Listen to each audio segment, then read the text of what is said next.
નમસ્કાર, વંદે ગૌમાતા. હું ભૂષિત શુક્લ કરુણા ટોક્સમાં આપનું સ્વાગત કરું છું. કરુણા ટોક્સ અંતર્ગત સાહિત્ય સરિતા સત્વ તત્વ કાવ્ય ચેનલમાં આપ સૌનું હાર્દિક સ્વાગત છે. મિત્રો, સાહિત્ય અત્યારે બહોળા પ્રમાણમાં પ્રચાર પ્રસાર થઈ રહ્યો છે. આજે સાહિત્ય ઊંડો વિષય બની રહ્યો છે. આજે કોઈ શાંત વેરાન વનમાં અથવા કોઈ ઊંચા ઊંચા પર્વતો વચ્ચેની ખીણમાંથી પસાર થઈ રહેલી સરિતાના પાણી સતત ખળખળ વહ્યા કરે છે. શાંત મૃદુ જળ વચ્ચે કુદરતી શાંતિનો આભાસ આપણને થતો હોય છે. સાહિત્ય એટલે આ જ એક વહેતી સરિતા છે. આજે એ સાહિત્યની સરિતામાં વહેતા ઝરણ જેવા બે લેખક મિત્રો આપણી સાથે ઉપસ્થિત છે. મારી બાજુમાં શ્રી ભાવેશભાઈ ચાંદેગરા તથા જયેશભાઈ રાષ્ટ્રકૂત ઉપસ્થિત થયેલા છે. શ્રી ભાવેશભાઈ ચાંદેગરા કે જેઓ વિવેચક, નિબંધકાર તથા વાર્તાકાર છે, સાથે સાથે સ્કૂલમાં શિક્ષકનો ભાર પણ સંભાળી રહ્યા છે. બીજા શ્રી જયેશભાઈ રાષ્ટ્રકૂત કે જેઓ પ્રસિદ્ધ વાર્તાકારની સાથે સાથે વિરાણી બહેરામુંગા શાળામાં શિક્ષક તરીકે પોતાનો કાર્યભાર સંભાળી રહ્યા છે. તે બંને લેખક મિત્રોનું હું સ્વાગત કરું છું. ભાવેશભાઈ તથા જયેશભાઈ, આપ બંનેનું સ્વાગત છે. ભાવેશભાઈ, આપનો વિગતવાર પરિચય અમારા દર્શક મિત્રોને આપશો. હાલું કવિશ્રી દાસ સરકારી વિનયન અને વાણિજ્ય કોલેજ વડોદરીમાં ગુજરાતી વિષયનો અધ્યાપક છું અને ખાસ કરીને સંશોધન, નિબંધ, વાર્તા અને વિવેચન સાથે હું સંકળાયેલો છું.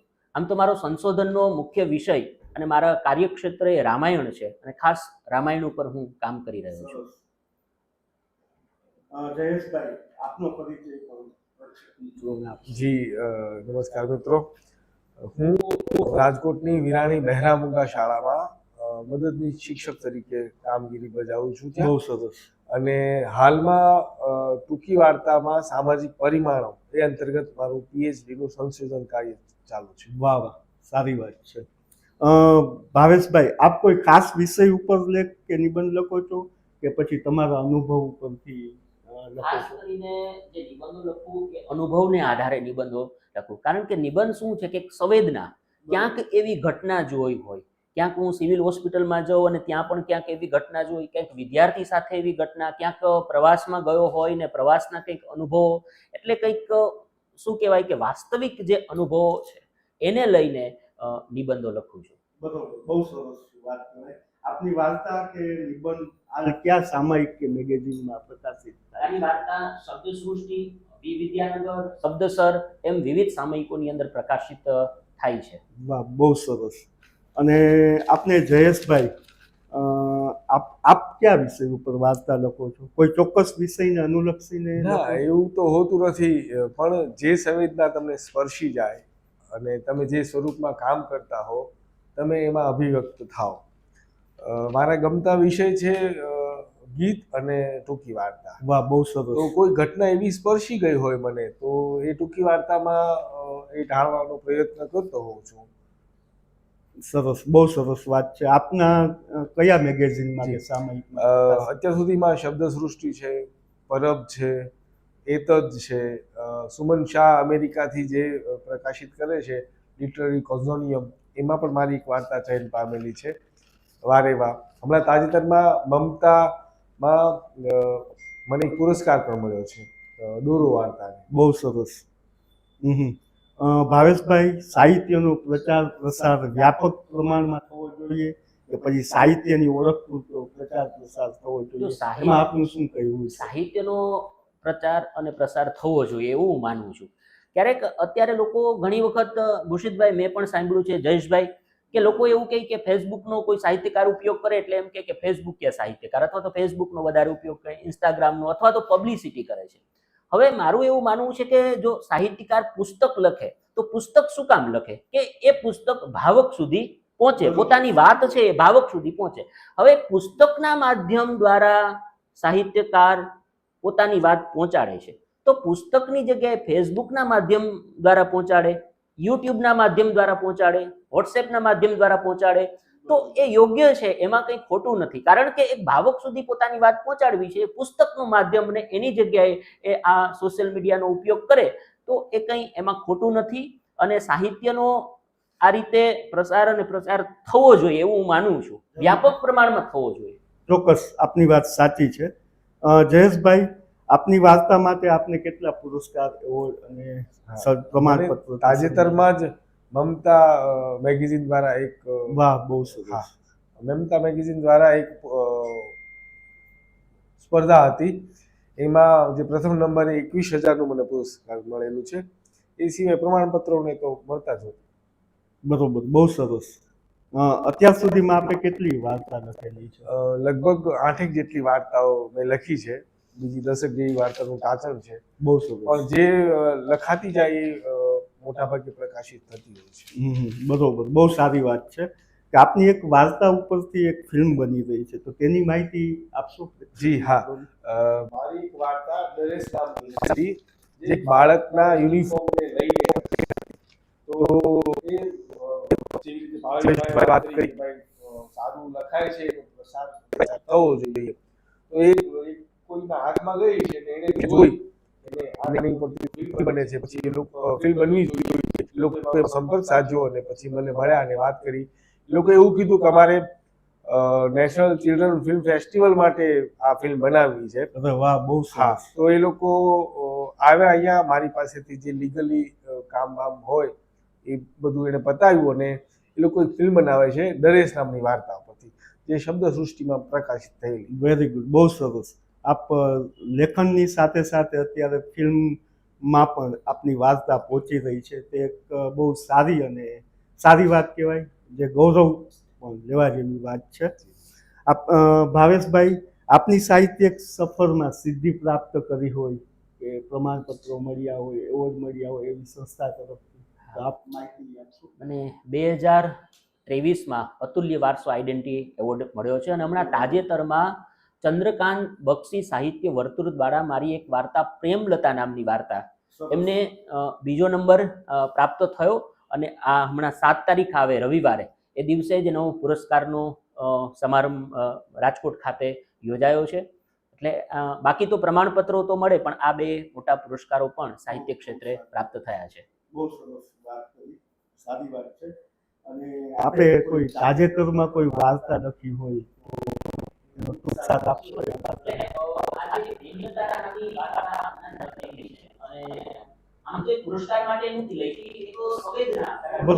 સિવિલ હોસ્પિટલમાં ગયો અને ત્યાં એક નાની એવી ઘટના જોઈ અને એ ઘટનાને લઈને મેં પ્રેમલતા નામની વાર્તા. આમ સામાન્ય રીતે જોવા જઈએ તો પ્રેમ શબ્દ આવે એટલે લોકોને શું સ્થૂળ પ્રેમની પેલી કરતા હોય, પણ આમાં સ્થૂળ પ્રેમ નથી, એક અલગ રીતે એમને રજૂ કર્યો છે. એમાં શું હતું કે આ વાર્તાની અંદર એક દીકરી નાની એવી અને એના પપ્પાને પૂછે, કારણ કે બીમાર હોય, કોરોના એમને થયો હોય, પપ્પાને પૂછે કે પપ્પા તમે કઈ દવાથી સાજા થયા? એટલે દીકરી બહુ સહજ રીતે જવાબ આપે છે કે પપ્પા હું પ્રેમલતા નામની દવાથી સાજો થયો છું, એના પપ્પા. તો દીકરીને એવું થાય કે આવી કોઈ દવા હશે, અને એમાં એમના શિક્ષકે પૂછ્યું કે આવી કોવિડ ને મોટી મોટી બીમારી માટે કઈ દવા જોઈએ, અને છોકરી તો નાની, એમને શું ખબર પડે, એટલે એણે એમના ટીચરને એને કહ્યું કે પ્રેમલતા નામની દવા. એટલે બધા હસવા લાગે છે કે આવી કોઈ દવા હશે એમ. પણ પછી એના પપ્પા સ્પષ્ટ કરે છે કે પ્રેમલતા એટલે કે કોઈ પણ બીમારી હોય અને એ બીમારીની અંદર દવા કરતા વ્યક્તિનો પ્રેમ વધારે કામ કરે.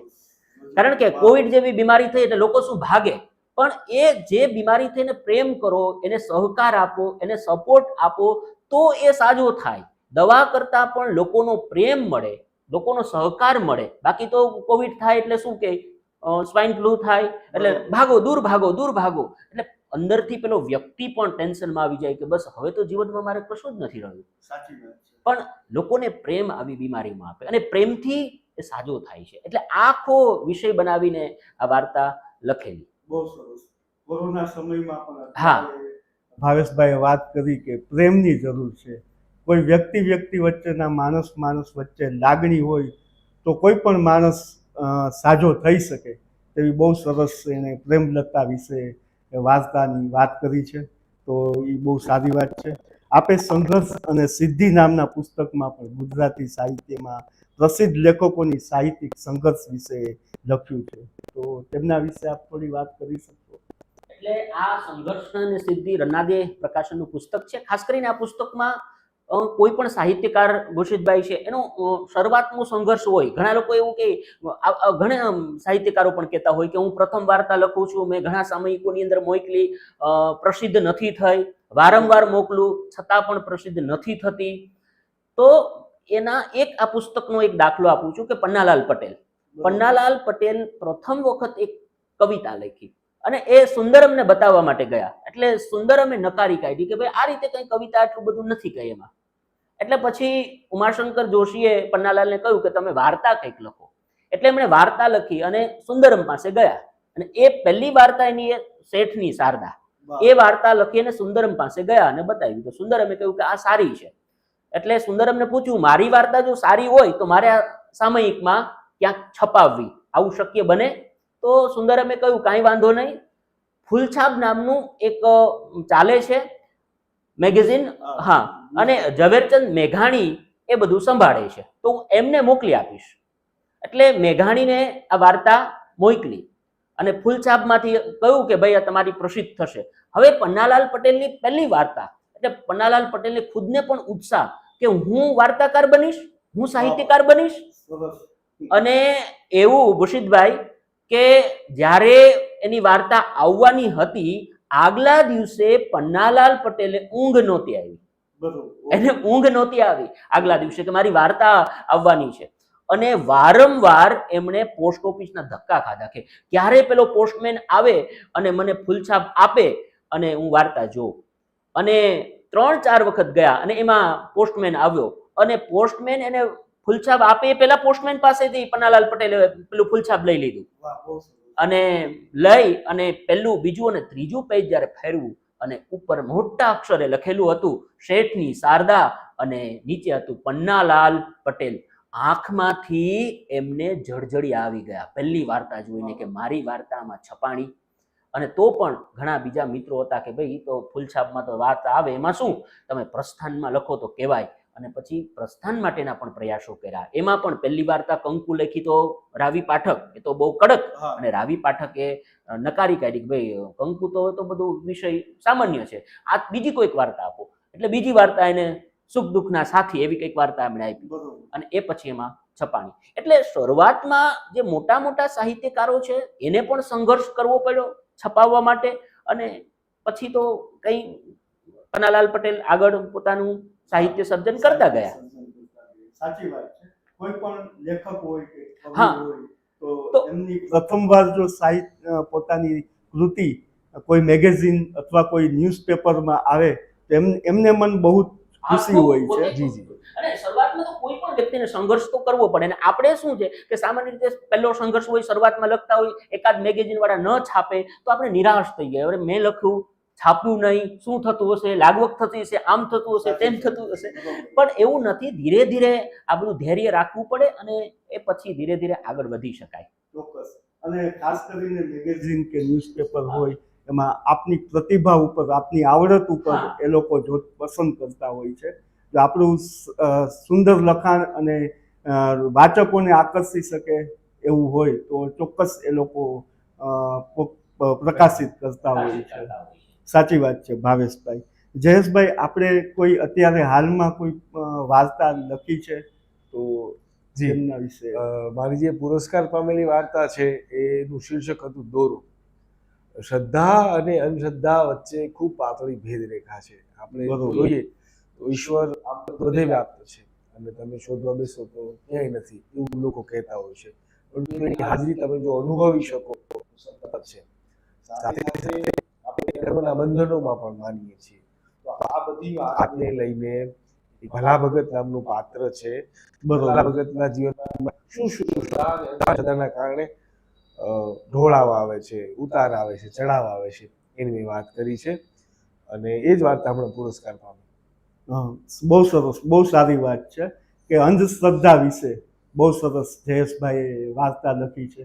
તો હું પણ ઈચ્છું છું કે આપ પણ સૌ વાર્તા કોઈ પ્રાપ્ય બને તો એ જરૂર વાંચશો અને એમને મમતા સામયિક તરફથી પુરસ્કાર પણ મળેલો છે. એ પણ ગૌરવ લેવા જેવી વાત છે અને દોરો વાર્તા માટે પુરસ્કાર એને પ્રાપ્ત કર્યો છે. જયેશભાઈ, સાહિત્યમાં શું પરિવર્તન હોવા જોઈએ એ વિશે આપ કંઈ કહી શકશો? હા, જેવી રીતે ભાષા, જેવી રીતે વ્યક્તિ વિશેષ એ સમયની સાથે સાથે ચાલતું હોય છે, એવી રીતે સાહિત્યમાં પણ પરિવર્તન આવવું જોઈએ. પરંતુ હા, જે સ્વરૂપોમાં તમે લખો છો એ સ્વરૂપ ચુસ્ત હોવું જોઈએ. સાચી કોઈ વાત. ગઝલ લખે છે તેના છંદ, કાફિયા, મીટર છે એ જળવાવું જોઈએ. બરોબર છે. ટૂંકી એકદમ વાર્તા સાચી લખે વાત. છે તો સ્વરૂપ જળવાવું જોઈએ. તમે હાઇકુ લખો છો તો 17 અક્ષર જળવાવા જોઈએ. તમે જે પણ સ્વરૂપ ખેડો એ સ્વરૂપને ચુસ્ત વળગીને બરોબર તમે છે. એમાં મુક્તતા તમારી મેળવી રીતે શકો. મૂકો હા. અને એમાં વિષયો નવા લાવીને, એના વર્ણનો નવા લાવીને, એના સંદર્ભો નવા ટાંકીને, તમે એને મિથ સાથે જોડીને, તમે સાંપ્રત સમય સાથે જોડીને, ટેકનોલોજી સાથે જોડીને તમે વાત પોતાની મૂકો. બરોબર છે. એવું હું સાચી વાત છે જયેશભાઈ. એક વાર્તાકાર પોતાની વાર્તા વાચકો સુધી પહોંચે અને વાચકોને રસ ઉપજાવે તેવી હોય તો એવા કયા મુદ્દા વાર્તામાં હોવા જોઈએ કે જે વાચકોને એકદમ ગમી રાખે? આપ શું કહેશો? આપણે નાના હોઈએ, જન્મ પછીથી જ્યારે બા આપણને વાર્તા કહેતી હોય કે એક બાઘડો હતો, ત્યારથી આપણને વાર્તામાં રસ પડે છે. અને આમ જુઓ ને તો જીવનની સાથે સાથે વાર્તા, જીવન પણ એક વાર્તા છે. એટલે કોઈની વાર્તા કહેવી, કોઈ પાસેથી વાર્તા સાંભળવી એક લહાવો છે. હવે વાર્તામાં એવા વિષયો હોવા જોઈએ કે જે અગાઉ ઓછા આવ્યા હોય, યા તો લેખકે સમાજમાં નિર્દેશ કરવાનું પણ કામ કરવાનું હોય છે. તો એવો મુદ્દો એણે જોયો, જેવી રીતે ભાવેશભાઈની વાર્તા છે પ્રેમલતા, તો એની અંદર એમણે કોરોનાના સમય, જે નાજુક સમય હતો આપણા માટે, એ નાજુક સમયની વાતને, એની સંવેદનાને, એક દીકરીની વાતને વાચા આપી છે. સાચી તો વાત છે. હંમેશા એવા મુદ્દાઓનું ચયન કરવું કે જે લોકો માટે, સમાજ માટે હોય પોતિકા પણ નવા લાગે, એની પર ધ્યાન ઓછું ગયું હોય. બરોબર. કોઈ પણ વાર્તા લખીએ ત્યારે શરૂઆત અને અંત બહુ રોમાંચક હોવો જોઈએ કે લોકોને જકડી રાખે. તો એના માટે આપનું શું કહેવું છે? શરૂઆત અને અંત વાર્તાનો કેવો હોવો જોઈએ? શરૂઆતમાં આપણે જોઈએ ને તો વર્ણનોથી વાત શરૂ થતી હોય બરોબર છે, છે. બરાબર.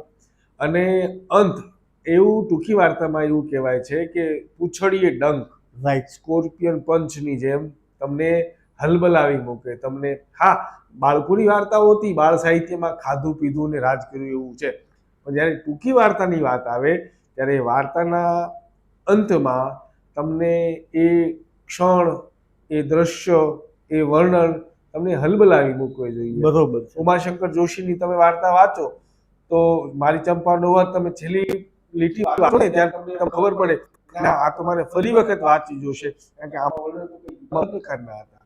એટલે તમે જ્યારે વાર્તાની આરંભ ને અંત, આખી વાર્તા એ ચુસ્ત સ્વરૂપ જ છે. સાચી વાત છે. બિપિન પટેલ છે કે કીર દુધાત છે, મહેન્દ્રસિંહ પરમાર છે, એમની વાર્તાઓ એકદમ ચુસ્ત હોય છે. એનું ક્રાફ્ટિંગ ખૂબ જોરદાર હોય છે. બરોબર છે. એક વાર્તાનો અંત, શરૂઆત, મધ્યમ અને અંત બહુ જોરદાર હોવો જોઈએ, તો જ વાચક મિત્રોને આપણી વાર્તા જકડી રાખે, એને રસ પડે. અને એ વાત આપણે જયેશભાઈએ કરી. આપનું સાહિત્યમાં ગમતું સ્વરૂપ કયું? સાહિત્યમાં મને ગીત અને ટૂંકી વાર્તા સરસ. ખૂબ ગમે. લલિત ગમે છે. અત્યારે હું હાલ ટૂંકી વાર્તા અને ગીત પર કામ કરું છું. ટૂંકી વાર્તામાં કે એવા કયા લેખકો અને તમે માનો છો કે? મેં હમણાં જ નામ લીધા, મહેન્દ્રસિંહ પરમાર છે, કીર દુધાત છે, બિપિન પટેલ છે, ગુલાબદાસ બ્રોકર છે, સુરેશ જોશી છે, એટલા બધા તમે નામ ન લઈ શકો. સુંદરમ છે, ઉમાશંકર જોશી છે, આ બધાની વાર્તા એટલી બધી સ્પર્શે, આપણને એમ થાય કે આ કેટલું બધું સારું લખી ગયા, કેટલું બધું નવું લખી ગયા, કેટલું બધું વેધક, ચોકદાર, આપણે સ્પર્શી જાય એવું, આપણું પોતીકું લાગે એવું. એક સાહિત્યમાં કુંદનિકાબેન કાપડિયા પણ એ લોકો, એ પણ વાર્તા બહુ સરસ હોય છે એની, અને એની વાર્તા વાંચવા જેવી પણ હોય છે, સરસ હોય છે. ભાવેશભાઈ, સાહિત્યના માધ્યમ દ્વારા કોઈ પણ વ્યક્તિ છે, લેખક અથવા કવિ છે, તો એ આર્થિક ઉપાર્જન કરી શકે? પ્રશ્ન ખૂબ સારો કર્યો. આમ તો ક્યારેક એવું પણ બનતું હોય, એવો પ્રશ્ન હોય કે પોતાનું પુસ્તક છપાવવું હોય ત્યારે પણ પૈસા આપવા પડે, પણ એ બધું શું છે. પણ આમ છતાં જે લેખક ઉત્તમ છે ભૂષિતભાઈ, જયેશભાઈ, કે જે લેખક ઉત્તમ, તો એને રોયલ્ટી આજે પણ મળે છે. અમરીશ નામના જે એક લેખક છે, લાખો રૂપિયા રોયલ્ટી એના પુસ્તકમાંથી પ્રાપ્ત કરે છે. ચેતન ભગત લાખો રૂપિયા, રઘુવીર ચૌધરી, તો ઘણા એવા સાહિત્યકારો છે કે એની ઉત્તમ બુકો, એનું ઉત્તમ લખાણ હોય અને એને કારણે એ રોયલ્ટી પ્રાપ્ત કરે. બીજી રીતે આપણે જોઈએ તો અત્યારે અલગ અલગ ગુજરાતી અને હિન્દી ફિલ્મો લખાય છે, એની સ્ક્રિપ્ટ લખતા હોય, એ સ્ક્રિપ્ટ લખીને પણ એ આર્થિક ઉપાર્જન કરી શકે. અનેક પ્રકારની સિરિયલો હિન્દી, ગુજરાતી અને અન્ય ભાષાઓની અંદર આવે છે, તો સિરિયલની અંદર પણ સ્ક્રિપ્ટ લખવી પડે તો એ સ્ક્રિપ્ટ રાઇટિંગ કરીને પણ એ લખી શકે. અલગ અલગ પ્રકારના આલ્બમ આવે છે ગીતો માટેના, તો અલગ અલગ પ્રકારની સિરીઝો પણ અત્યારે આવે છે, તો એમાં પણ સ્ક્રિપ્ટ રાઇટિંગ કરી અને કોઈ પણ લેખક, સાહિત્યકાર એ પોતે આર્થિક ઉપાર્જન કરી શકે. પણ સાહિત્ય એવું છે કે ધીરજની વસ્તુ છે. તમે ધીરજ સાથે કામ કરો તો આર્થિક ઉપાર્જન થાય, પણ તાત્કાલિક તમારે જો પૈસા પ્રાપ્ત કરવા હોય તો થોડું જટિલ બને. બરોબર, સાચી વાત છે.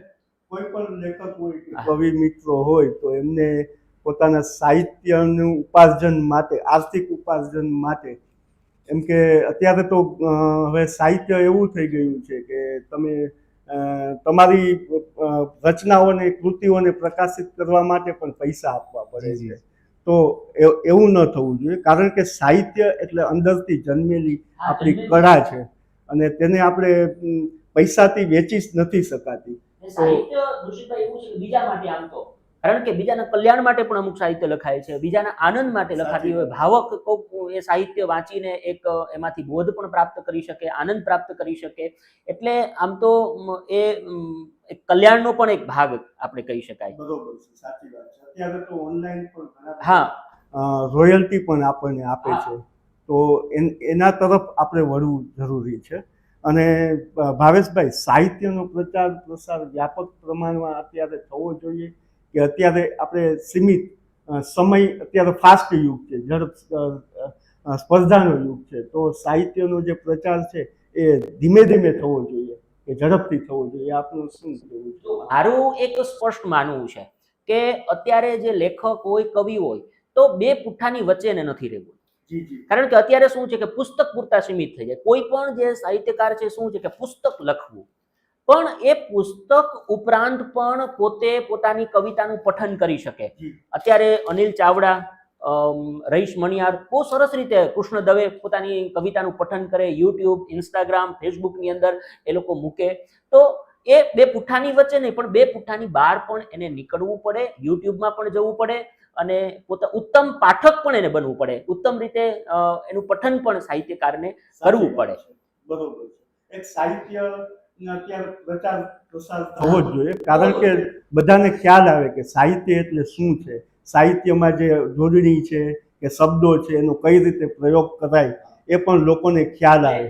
સાહિત્ય સોશિયલ મીડિયામાં પણ આવ્યું, કારણ કે અત્યારે શું થઈ ગયું કે લોકો પુસ્તકો ઓછા વાંચે છે અને થોડુંક એ અત્યારે થયું, કારણ કે મોટાભાગનો સમય લોકો ફેસબુકમાં, ઇન્સ્ટાગ્રામમાં અથવા તો મોબાઈલમાં પસાર કરે છે, એટલે પુસ્તકો ઓછા વંચાય.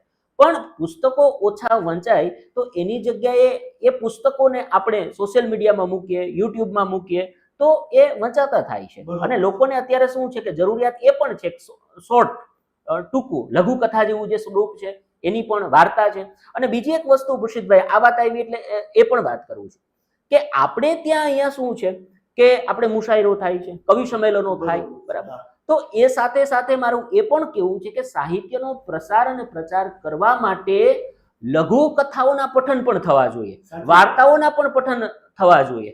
જેમ કવિતાનું પઠન થાય તો વાર્તાનું કેમ નહીં, લઘુ કથાનું કેમ નહીં, અને નાની નાની એવી સ્ટોરીનું કેમ પઠન નહીં? તો આ પણ થવું જોઈએ. ચોક્કસ, આપની વાત પણ સાચી છે. અને જયેશભાઈ, આજે જેમ કે ભાવેશભાઈએ વાત કરી કે અત્યારે સોશિયલ મીડિયાના કારણે, ફેસબુક, ઇન્સ્ટાગ્રામ એ બધાના કારણે લોકો પુસ્તકો વાંચતા બંધ થઈ ગયા છે. તો આપને પુસ્તકો શું કારણ છે કે લોકો પુસ્તકો નથી વાંચતા? એવી તો ફરિયાદો ન કરી શકાય, પણ બૌદ્ધિકોની સંખ્યા આમ પણ ઓછી હોય છે એવું કહે છે.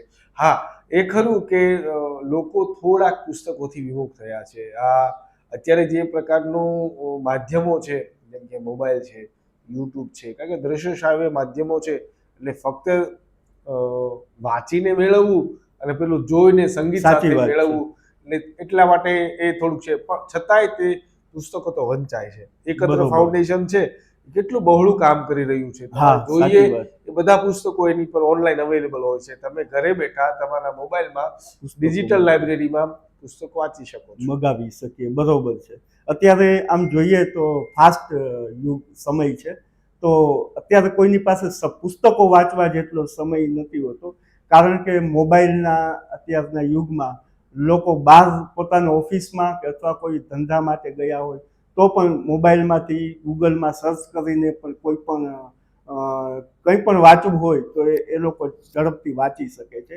એટલે અત્યારે પુસ્તકોનું જે વાચકો છે એનું ચલણ બહુ ઓછું જોવા મળે છે, પણ આપણે પુસ્તકો વાંચવા જ જોઈએ, અને પુસ્તકો વાંચવાથી એક જ્ઞાનમાં પણ વધારો થાય છે, કે એનું જે શબ્દો જોડણી હોય તેમાં પણ આપણને સામાન્ય જ્ઞાન મળી આવે છે. તો પુસ્તકો વાંચવા જોઈએ. જયેશભાઈ, કે સાહિત્ય ક્ષેત્રે એક આપણે નામના મેળવવા માટે આપણી પોતાની, તો એ ક્ષેત્રે ભવિષ્યમાં પણ આપ શું કરવા માંગો છો? મારી તો ખબર નહીં, પરંતુ સમાજના દરેક વ્યક્તિએ, દરેક લેખકે, દરેક ધ્યાન રાખવું જોઈએ. હવેશભાઈ પ્રહલાદ પટેલની વાત કરી, જૈનેશ પારેખ, શ્યામ સાગર છે, આ બધા એવા સમયમાંથી પસાર થઈ બરોબર, સંઘર્ષ કરવો પડ્યો હોય. સાચી વાત છે.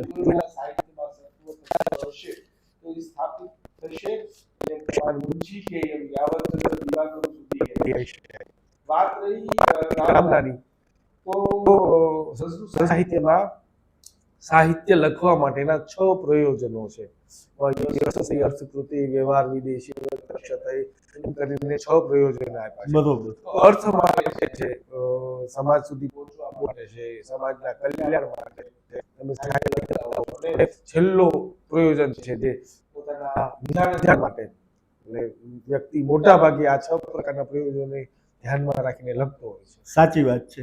એક આપણે કંઈ પણ આપણી પાસે કળા છે, આપણે વાર્તા લખીએ, લેખ લખીએ, કોઈ પણ સામાજિક આર્ટિકલ લખીએ કે કવિતા લખીએ, તો એને માટે આપણી અંદરની એ જાગૃત થાય છે ભાવના, લખવા માટે સ્ફૂર્ણા મળે છે. તો એ સ્ફૂર્ણા પણ આપણને મળતી હોય છે, તો આપણે એને ફક્ત નામના મેળવવાના હેતુ માટે આપણે નથી લખતા, આપણા નિજાનંદ માટે, આપણા શોખ ખાતર આપણે લખીએ છીએ. અને આપણી ભાવના એવી હોય છે કે લોકો સુધી આપણી વાર્તાઓ કે લેખ કે પહોંચે અને લોકો વાંચે, તો આપણી જે અત્યારના જે સંસ્કાર છે, જે છે સંસ્કૃતિ છે, તેને પણ ઓળખ મેળવી શકે.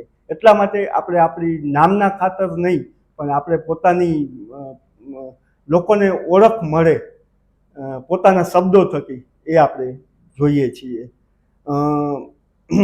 ભાવેશભાઈ, આપ જ્યારે એક અધ્યાપક છો, આપ માર્કેટિંગમાં જ્યારે બહાર નીકળો છો, ત્યારે દુકાનોમાં અનેક બોર્ડ ઉપર ભાષાકીય ભૂલો હોય છે, તો તેના વિશે આપ શું કહેશો?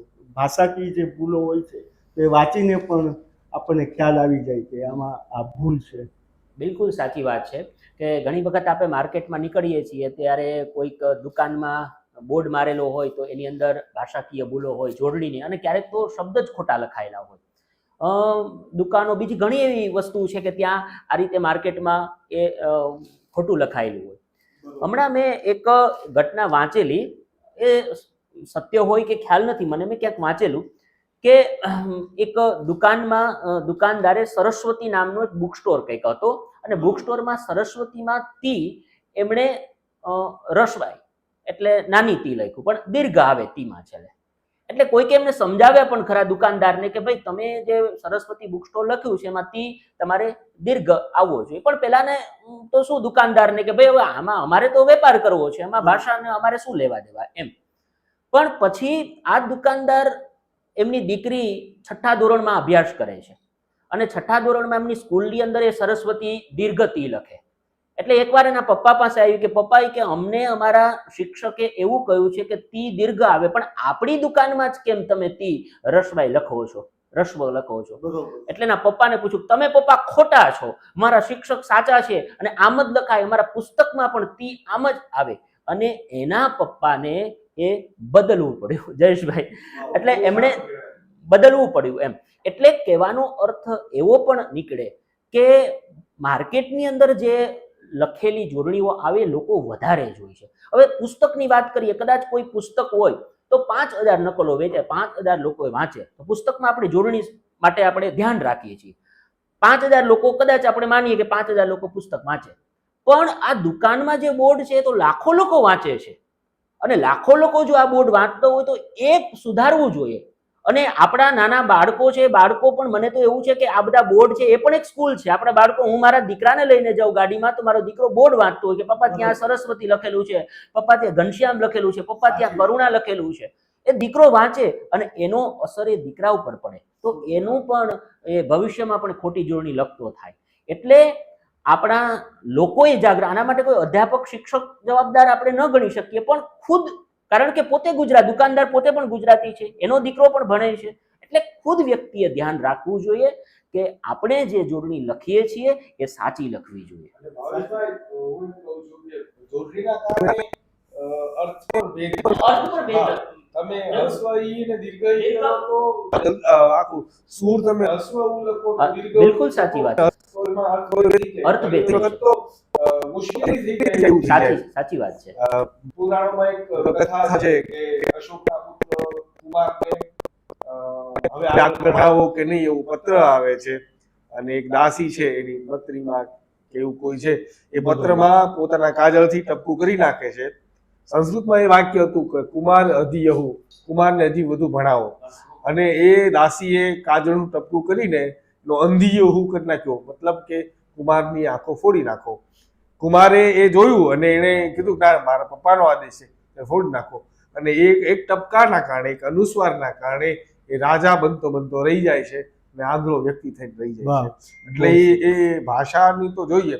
આપણા નિરંજન ભગત સાહેબ છે, એ કોઈ રસ્તેથી રોજ પસાર થતા અને કોઈ બોર્ડ જોતા ને તો એ રોજ એને પોસ્ટકાર્ડ લખતા, તમે આ બદલાવો. અને અમેરિકાની અંદર તો કોઈ એક તમે જોડણી જ્યારે ભૂલ કરો ને કોઈ ગામ લખવામાં, ગામનું નામ લખવામાં, એ લોકો દંડ પણ કરે છે.